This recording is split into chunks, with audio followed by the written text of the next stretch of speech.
presentation.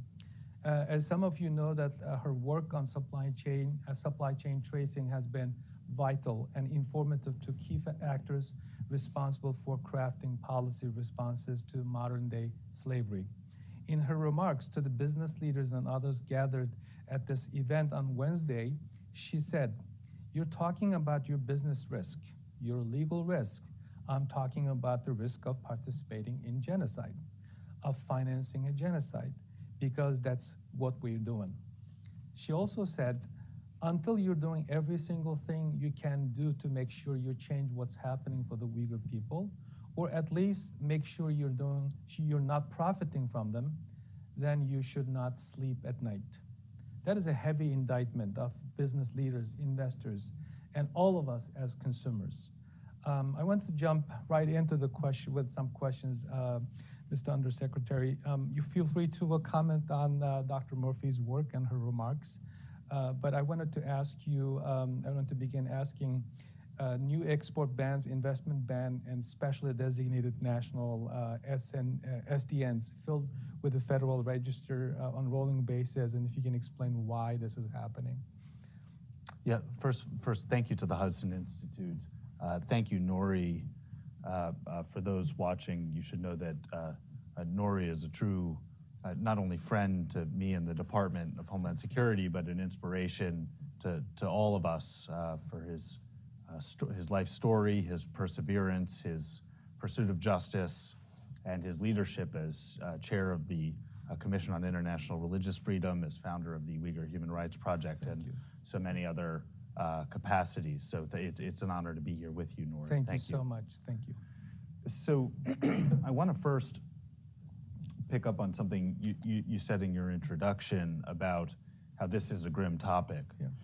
It is a grim topic, but what that makes me want to do is not turn away from it and avert our eyes, but instead shine a light on it that is brighter and brighter and brighter, because we have to eradicate this grim problem of forced labor, of slave labor around the world, because it is a problem around the world, and it is a particularly acute problem in Xinjiang province in China, as you know. And we see in Xinjiang province very well documented track record of forced labor conditions, detention conditions, concentration camp type conditions for ethnic Uyghurs. We see systemic schemes to remove Uyghurs and other persecuted minorities from Xinjiang province to other parts of China to engage in forced labor there.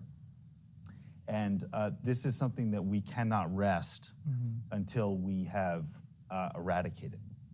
And as chair of the Federal Forced Labor Enforcement Task Force, that is one of the things I think of every day when I come into the office, of how can we progress further in learning about the scope of this problem, developing leads that we can investigate, and then bringing enforcement authorities to bear to clamp down on those kinds of goods coming into this country.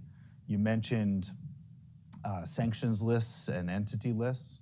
One element of the new Uyghur Forced Labor Prevention Act that you mentioned, that passed a little over a year ago, is that DHS for the first time was charged to create a sanctions list of companies known to traffic in forced labor. We did that when we implemented the law in June of last year. And one of our highest priorities for 2023 is to add additional entities to that list, because we are very aware, based on reporting, credible reporting from the NGO and other communities, that there's a significant number of companies that are operating in Xinjiang or around Xinjiang that are engaging in these abhorrent practices, and we want to name them, and we want to ensure that their goods do not come into this country. Thank you so much. Thank you. I wanted to ask you about the boardrooms, like corporate world. Are the boardrooms adequately prioritizing their response to the regulatory and reputational risk of potential complicity in the ongoing atrocity crimes against this vulnerable ethno-religious group? Some are, but many are still learning. And one of my key messages to the community is that forced labor is now a top-tier compliance issue. For many years, companies have built compliance programs to handle risks around issues like anti-corruption and the FCPA, sanctions, export controls compliance, privacy. We need to add forced labor compliance to that list, especially with the passage of landmark laws like the Uyghur Forced Labor Prevention Act. And so this is an issue for compliance teams, to be sure, but it's also an issue for C-suites. It's an issue for boards. And apropos of the title of our discussion today, it is of course a legal risk and a compliance risk, a business risk. It's also a reputational risk for companies. And I think some companies have found that out. And so this is something that companies absolutely need to hone in on. And one of my priorities since we began implementing this law in the summer of last year is to engage with the corporate community to talk about how serious we are about our expectations as the regulator in this space, that they have robust supply chain tracing, supply chain transparency, due diligence programs to really understand far down their supply chains. That's the only way that we are going to get at the mission, the goal of these forced labor laws, which is to eradicate the problem at the source. As a compliance lawyer, I do understand the process in the business world a little bit. One common question comes up is due diligence. What kind of due diligence that we, in the compliance programs that we force individuals in charge of that process to be vigilant and fully responsible for. So in your role as the chair of the task force, what kind of role that due diligence requirements can play in the nature of mandatory requirement, for example? So we do have mandatory requirements that we've articulated for what we expect to see, particularly for shipments that are coming in that have a nexus to Xinjiang or a company that's known to operate using these oppressive labor practices. And we actually developed and issued landmark guidance to industry that the Forced Labor Enforcement Task Force did, laying out what are the ingredients of a key due diligence program. And in addition to knowing your vendors, knowing your supply chain, knowing your consultants, understanding all the way down the supply chain, and understanding the labor practices of those who feed components into whatever your business processes are, there's also, fortunately, a host of new technologies that are helping companies engage in this compliance and to be able to deepen in an efficient way the way that they're able to penetrate through supply chains that can be murky. I mean, it's a complex international economic ecosystems. A lot of the times you have components shipped to one country, they're assembled, shipped back to the same country where they're further assembled and finished, and you have many tiers of the supply chain. There are really incredible technology applications that are including harnessing artificial intelligence and other data analytics that are really helping with this. And it is heartening because there is so much discussion now of transnational repression, of how authoritarian governments are using technology to repress, to surveil, to undermine human rights. And that's all true. Technology can also be a force for human rights. It can be a force for transparency and sunlight and for remediation. And that is, we both spoke at the Tech Expo, the CBP Tech Expo earlier this week, and I think that's the key point there. Do you hear, when you engage with the business communities, do they ever express any concerns that it is next to nothing to conduct adequate due diligence in a region or on a people whose basic human rights literally are reduced to acts of genocide today? Like, do they express any difficulties and challenges? You know, when I testified in Congress in 2019, this was one of the key issues, that hearing and subsequent actions paved the way for the Uyghur Forced Labor Prevention Act, and this was one of the key questions. I do generally believe that it's difficult. It is difficult, and we hear that, and I think that the truth is, the vast majority of U.S. companies, I think, want to have compliance in this area. I think they are repulsed by the notion that there might be slave labor in their supply chains. I think they want to do the right thing. I think some of them have expressed concern to me and others that it's hard. One, there's not a lot of transparency in the Chinese system. Right. So it can be hard even for a company that does want to find out more. It can just be hard to learn. And sometimes with certain commodities, it can be hard to really trace back to the raw materials level. The industries just over time haven't been necessarily designed to be able to trace where this shipment came from versus that shipment. And materials can be commingled and mixed together, and it adds complexity. What we're doing is we're working really closely with industry on a daily basis to help them, and we're learning from them and they're learning from us. And through that, we are gaining confidence in our ability to be satisfied that some shipments truly have a legitimate provenance and aren't tainted by forced labor. And when we've been able to establish that with a company, often through weeks or months of trading paperwork and bills of materials and purchase orders, I mean, we really get into it because it's very important to us to get it right.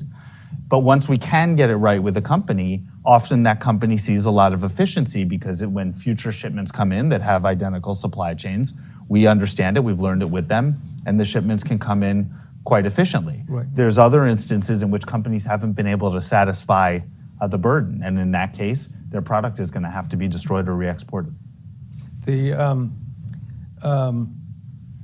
Some businesses suggested that they can conduct due diligence.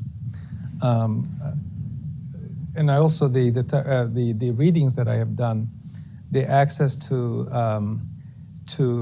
people conduct due diligence is not even close to the level of access available in Bangladesh when we compare it to the access in China. So to me, this comes across as some sort of a reluctance or an excuse not to follow the law.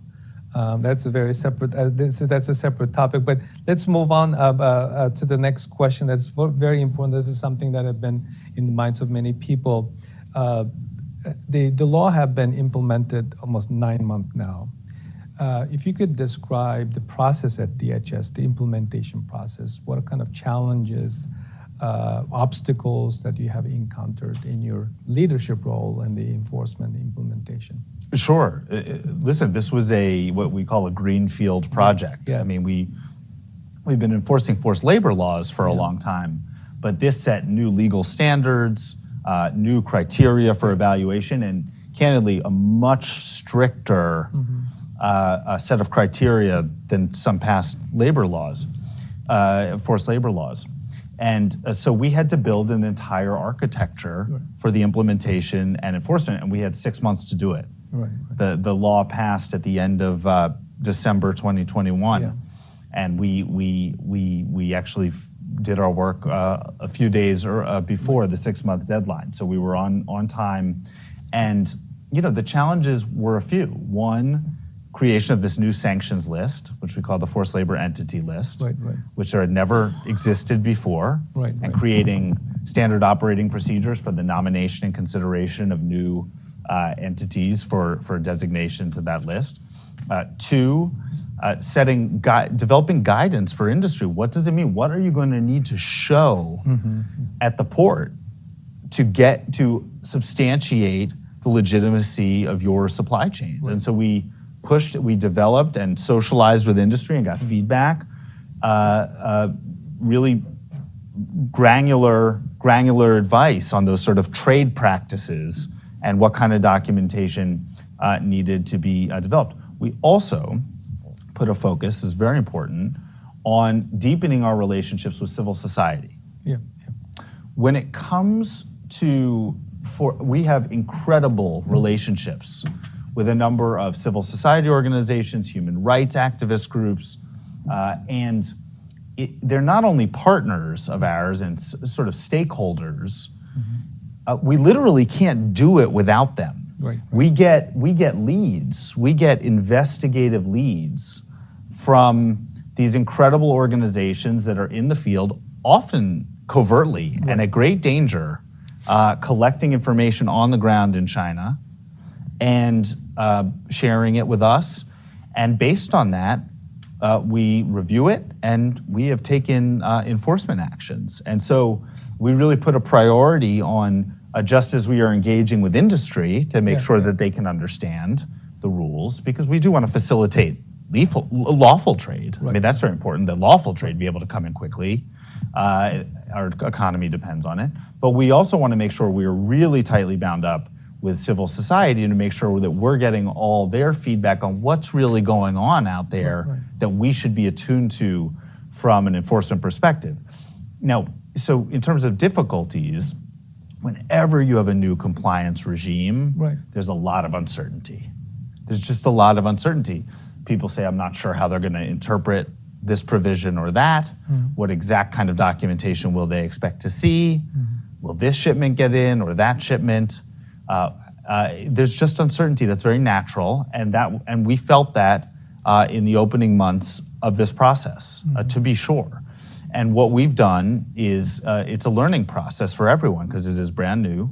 Industry has learned, we've learned, and what we've done is we've issued new guidance as we are learning to make sure the community is benefiting from it. So we put out initial guidance when we rolled out in June of last year, but then just a few weeks ago, we rolled out a best practices document based on lessons learned. We rolled out a draft table of contents that shows the kinds of documents in a successful package to substantiate the supply chain of a shipment and more.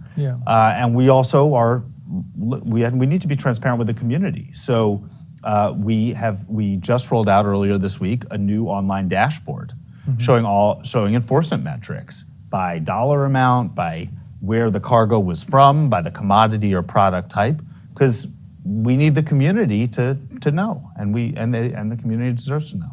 Yeah, I saw the dashboard. It's quite impressive. Thank you. Yes, thank you. I thank you for sharing your thoughts and describing the challenges and obstacles. But I'm curious to know, what is the next step for the task force? What are the things that the task force is prioritizing in order to achieve full implementation of the law? Absolutely. So I think we are at full implementation, but I think like any enforcement regime, it continues and continues. And I think one is the entity list. We're really strongly committed to building that out and expanding it to include any other entities that we identify that are engaged in these abhorrent practices. A piece of that, by the way, is the ability to take an entity off the entity list if they've remediated. And we've done that before the Uyghur Act with just our legacy forced labor enforcement authorities. We've designated a company, and then the company has, that hits the company hard.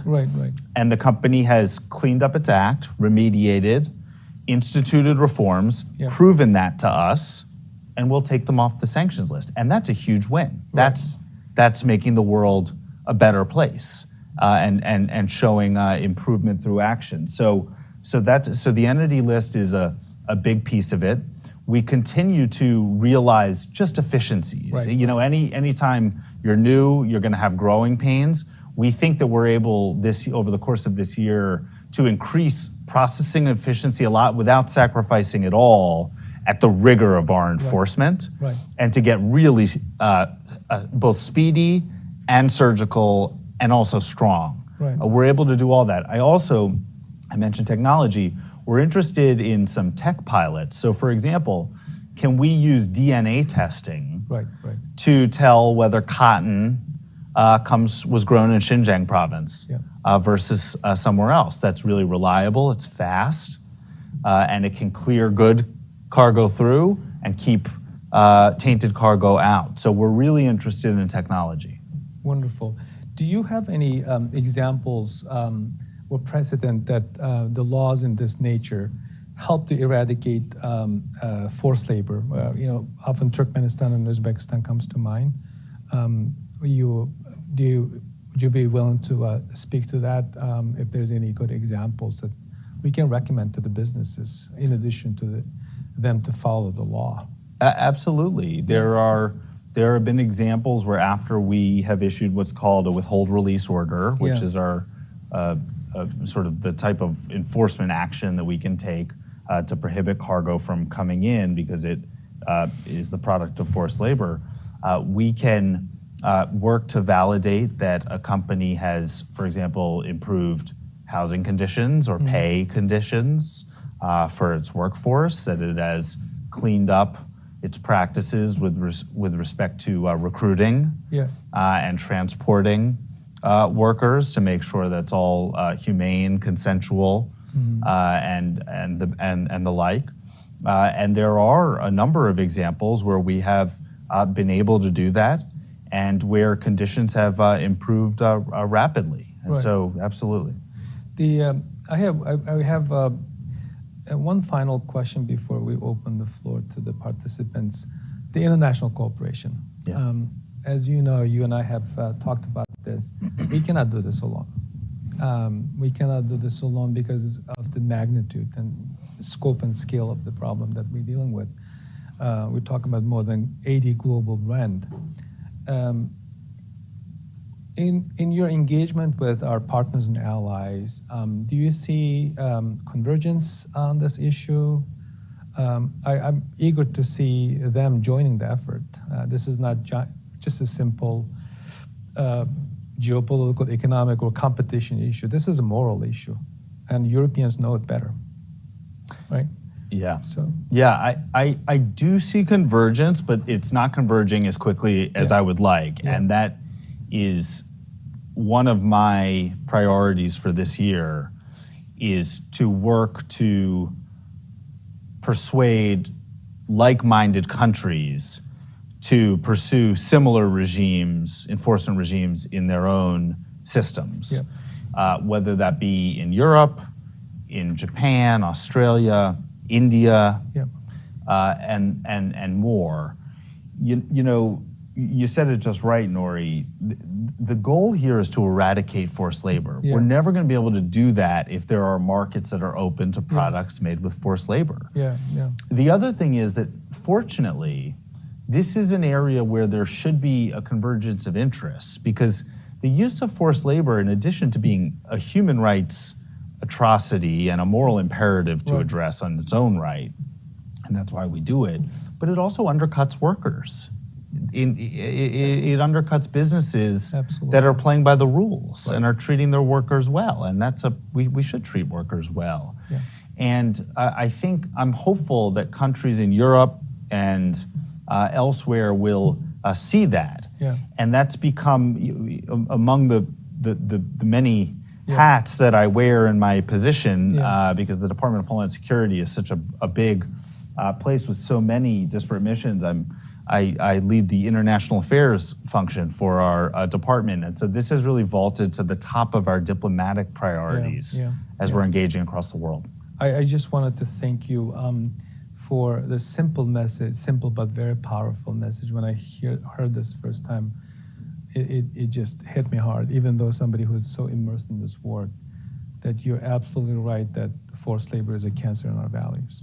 I mean, this is not that difficult. It sounds patronizing, condescending, but some countries in Europe still not fully apprehending the type of problem that they are being part of.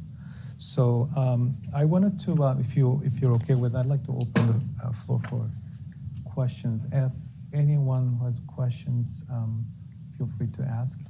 Yes, Michael. Hi, I'm Michael Martino from Reuters. Wait for the microphone. Hi again, thanks for being here. I'm Michael Martino with Reuters News. I know you're here mostly talking about the forced labor aspects of this. I wanted to ask about Hikvision. This is a company, as an American consumer, I can go online, I can go on Amazon right now, and I can buy products from Hikvision, which have been linked to mass surveillance in Xinjiang. From your perspective at DHS, how do you view this? Do you support adding Hikvision to, say, the SDN list at Treasury, and have you had any conversations with counterparts at Treasury about how to do that and if that should be done? So I strongly support, and the Biden administration strongly supports, taking actions to punish companies that are complicit in human rights abuses.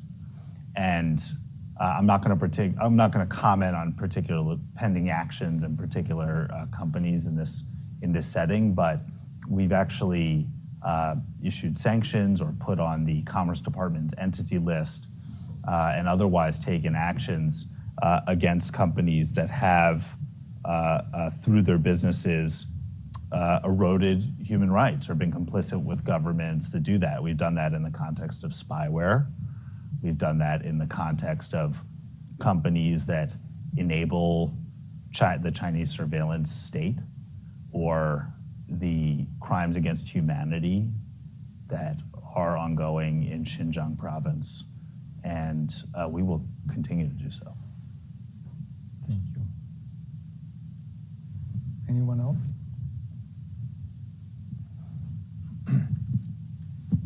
Thank you very much for the presentation. It was very enlightening. David June from White and Case down the road. I have a question. Does the Chinese government, are they reacting to this new legislation, the implementation, or are they just ignoring it, hoping it would not succeed? That's my question. So I've read public statements from the PRC governments complaining about the legislation, yeah.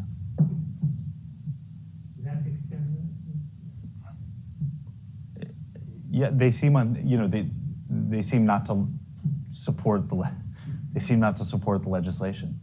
I think I can comment. This has been part of China's political economy.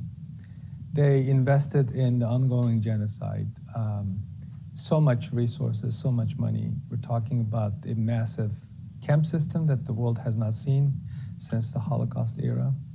We're talking about the most sophisticated surveillance system that they set up.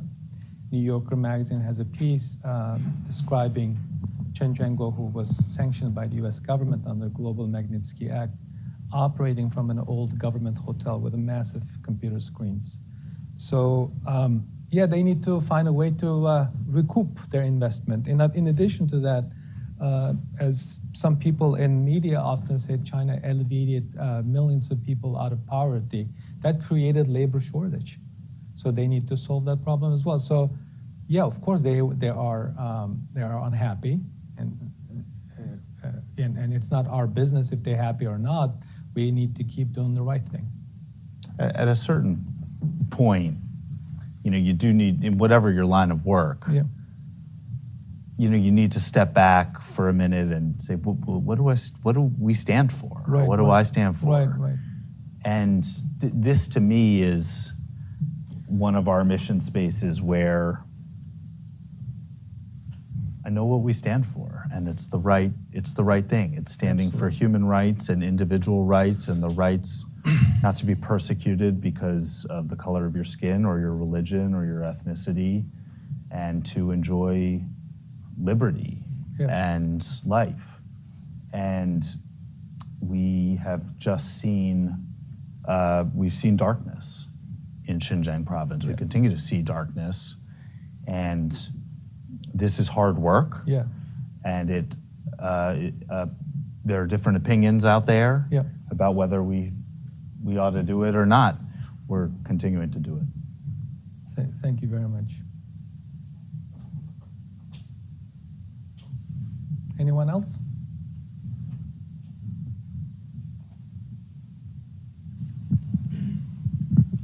Thank you. My name's Trevor.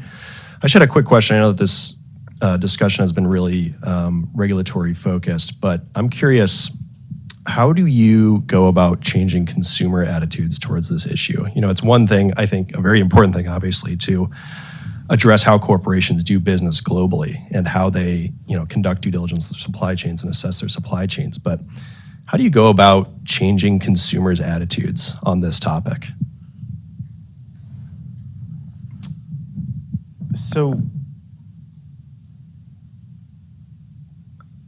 I think that consumers have shown an interest over time in buying products that are consistent with their values.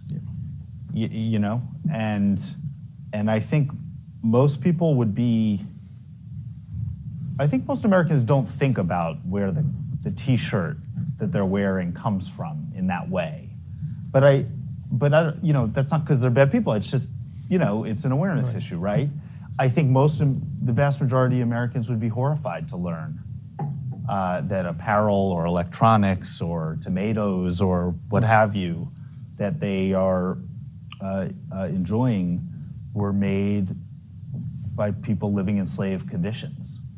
And so I do think consumer awareness is an important piece of this.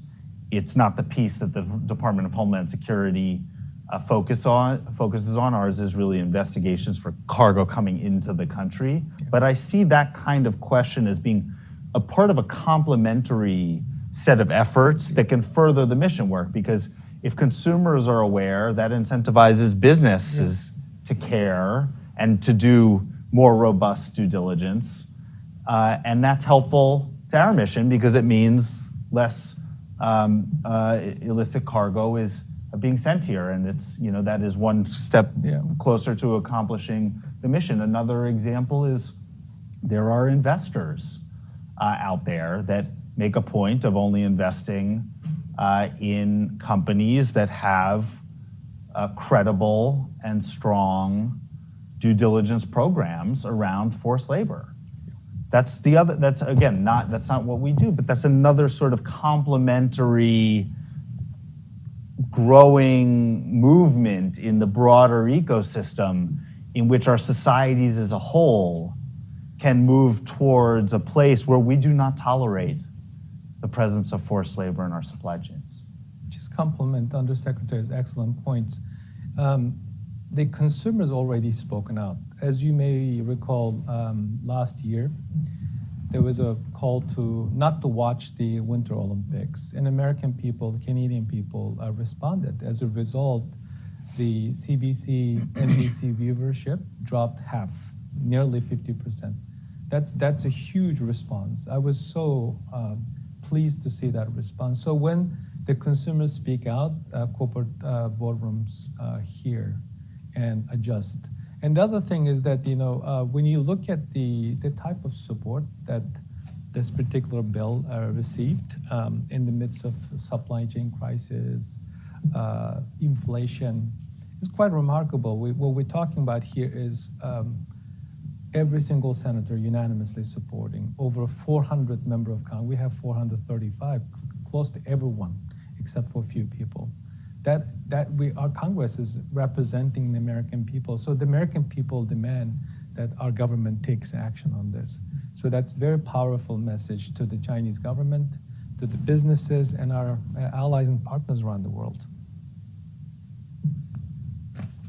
It's rare to have, these days, it seems rare to have bipartisan issues that we can rally around. I really think this is one of them. This is an American issue. Yes, absolutely. Yes, sir. This would be our final question. Yeah, I'm with the Japanese newspaper Sankei Shimbun. You mentioned earlier that so-called like-minded countries such as Japan or Australia sharing your concern and policies on the Chinese government's oppression of the human rights in Xinjiang province, But I am sure that there are some areas that their position, Australia or Japanese government, diverge from their policy or even your perception.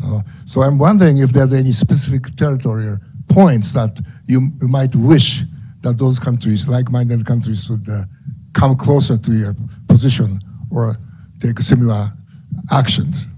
Sure. Well, one area, and it's not specific to Japan, it's broad, where I think we can be doing better is information sharing between our enforcement authorities here in the United States and the enforcement authorities, whether it be usually the customs agencies or others of partner countries on forced labor. Because if we have detected that shipments from a certain importer are linked to forced labor, we can use that information to detect similar shipments in the future that are coming here. But we think that enforcement authorities in other countries should benefit from that information as well, so that the forced labor products don't just end up being re-exported there and the market stays viable for that kind of heinous working condition. And so to your question, one thing that we are really focused on is trying to build that information capability and connective tissue between U.S. enforcement authorities and enforcement authorities in other countries. Just to add before we close, some countries have an existing legal tools. They need to start using it. It's not exactly designed for addressing forced labor practices, but the countries like Canada, UK have legal measures that can go after individuals responsible for this kind of worst forms of human rights abuses. So with that, with those insightful comments, I will conclude with my own comment by reminding us that economic gain must not come at the cost of all morality and humanity. It's a duty of both the government and private sector to ensure that American people are not unwittingly funding atrocity crimes with their dollars. I am very, very grateful again. I can't thank you enough for your leadership in this noble work. I am very grateful with the leaders like that. I'm hopeful that we can be able to eradicate the cancer that you have been eloquently speaking out on our values. I wanted to thank you all for taking the time on Friday afternoon to join us, and also on a very special day, St. Patrick's Day, for being here. You've been very gracious with your time. Thank you again. Please come back. We would like to continue this conversation with you. Thank you, Nury. Thank you.